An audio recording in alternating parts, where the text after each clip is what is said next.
कौन सा गीत?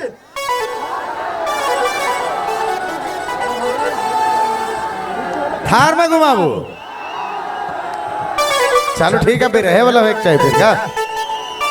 चलिए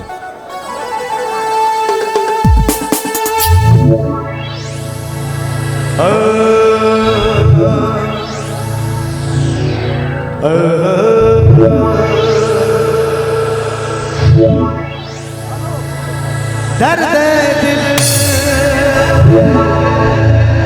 दर्द जिगर दिल में बसाया पहले तो शायर था आशिक बनाया आपने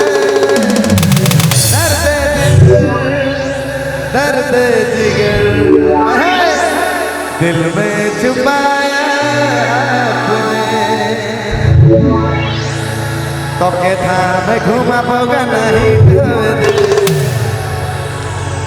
तो के थार में घुमा पोगा नहीं जोरदार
आपको नजर आ रहा तो आप देख सकते हैं पैड बजाने वाले कौन है, आप एक नजर देख सकते हैं।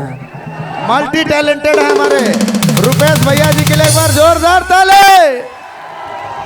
ये झारखंड के एक ऐसा कलाकार है जो मल्टी टैलेंटेड है। कुड़ुक, मुंडारी, नागपुरी, ठेठ, पांच बरगनिया, हर चीज गवा लीजिए, हर चीज करा लीजिए। बहुत खतरा चीज है, छोटा पैक बड़ा धमाका। प्रभात बाबू मादर सम्राट में है, उल्लास कर बाद इकरा नाम आने वाला है।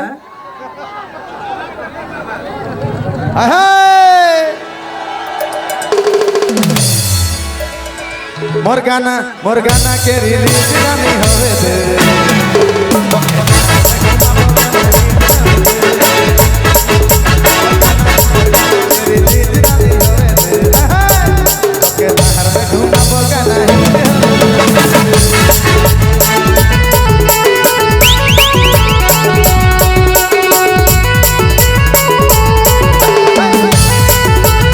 DJ Vijay Mobile में रोक बेगे माँ।